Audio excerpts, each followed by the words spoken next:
আপনারা আমাকে বাধ্য করেছেন ডাক্তার হতে, তাইলে আপনারা আমি আজকে প্রতিবাদ করতে গিয়ে কেন আপনারা আমার চাকরি খেয়েছেন, কেন আমার পেটে লাথি মেরেছেন? আপনি লাগলে অন্য ডক্টরদের সাথে লাগেন, আপনি লাগলে আপনার যে 8টাই ডক্টর আসে, আপনার 10টাই ডক্টর আসে, কেন সেটা বলেন নাই? তারা ফিঙ্গার দেয়, তারা সবকিছু দেয়, তখন কেন আপনারা বলেন নাই? আপনাদের কাজ তো এসি রুমে বসে থাকা না, আপনাদের কাজ হচ্ছে প্রত্যেকটা ডিপার্টমেন্টে দেখা। একটা ডিপার্টমেন্টে অনেক দিন ধরে সো আমি মুখস্থ হয়ে গেছে কোন রোগী কি ট্রিটমেন্ট দেয়, ওনারা আমাকে বাধ্য করেছে। তার মানে এই নয় যে আমি একটা রোগীকে ট্রিটমেন্ট দিব। কক্সবাজার সদর হসপিটালের একটি দুর্নীতি নিয়ে মুখ খুলেছি বিদায়, আমার চাকরি থেকে আমাকে বরখাস্ত করেছে, এটার সুবিচার পেতে চাই। আমার নাম হচ্ছে সৈয়দা তারানা তাবাচ্চুম মিল্কি, তবে সবাই আমাকে মিলি নামেই চিনে।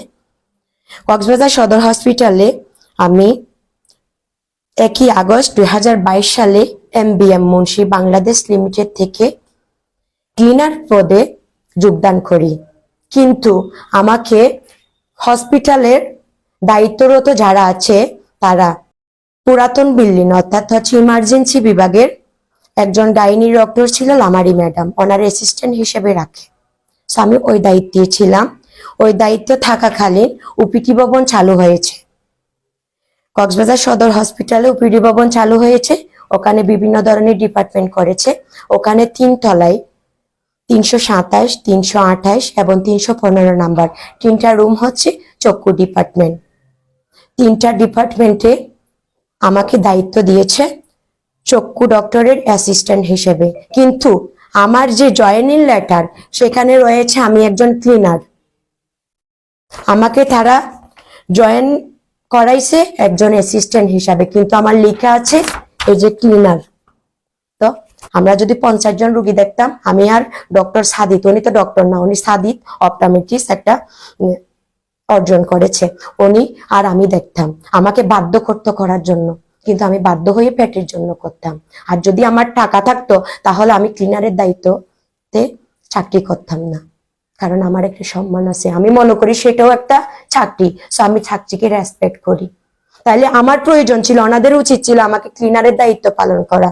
যারা ক্লিনার হিসেবে আছে তারা যদি পরিষ্কার করায়, তাইলে আমাকে কেন ডক্টরের চেয়ার আপনারা বসিয়েছেন? আমি আপনাদের দুর্নীতি নিয়ে মুখ খুলতেছি, তাই আমাকে আপনারা ডক্টরের অ্যাপ্রন পরে আমাকে, আমার থেকে কোনো অর্জন নাই, কোনো ডিপ্লোমা নাই, কোনো কিছু নাই। আমি ক্লাস 10-এর সার্টিফিকেট দিয়ে আপনাদের ডক্টরের হাই ডিপার্টমেন্টে আপনাদের রোগীদের আমি ট্রিটমেন্ট দিচ্ছি। আমার কাছে প্রুফ আছে, আপনারা দেখতে চাইলে আমি দেখাতে পারি। ইভেন ওই যে ডক্টর চলে যেত 2 ঘন্টার জন্য, তার বাচ্চাকে স্কুল থেকে পাঠিয়ে দিত ঘরে। তাইলে আপনি চাকরি করতেছেন, আপনার বাচ্চা চাকরি তো করতেছেন না। আপনি চাকরি করতেছেন, আপনি হালালের সহিতে করেন। আপনি কেন আপনার এই যে চাকরিকালীন অবস্থায়, আপনার ডিউটিকালীন অবস্থায় আপনি আপনার বাচ্চারে দিতে যাচ্ছেন স্কুলে, আবার নিতে আসতেছেন? কখনো কোনো ডিপার্টমেন্টের আমাদের এডি আরএমও কখনো কেউ এটা নিয়ে কমপ্লেন করে নাই।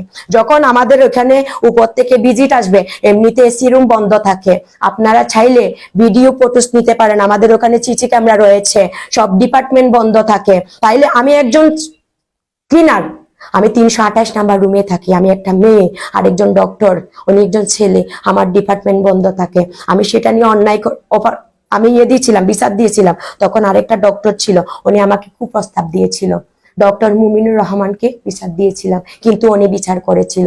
ইভেন বলেছিল আজকের পর থেকে আই ডিপার্টমেন্টের দরজা খোলা থাকবে। ডক্টর মুমিনুর রহমান উনি মানুষের জন্য খারাপ হোক, কিন্তু সেটা অন্যায়ের বিচার করেছে। ইভেন ওনার চাকরি চলে গিয়েছিল, ওটা বিচার করেছে। এরপরে আরেকজন ডক্টর নিয়োগ করেছে। আমি একজন ক্লিনার, আমি অন্যায়ের সাহসটা আল্লাহ তাআলা আমাকে দিয়েছে, আমি করেছি। এটার জন্য আপনারা হুমকি দিতে পারেন না আমাকে, আপনারা আমাকে হুমকি দিয়েছেন, আচ্ছা করার কিছু নাই, কিন্তু আমি মুখ বুঝে সহ্য করেছি।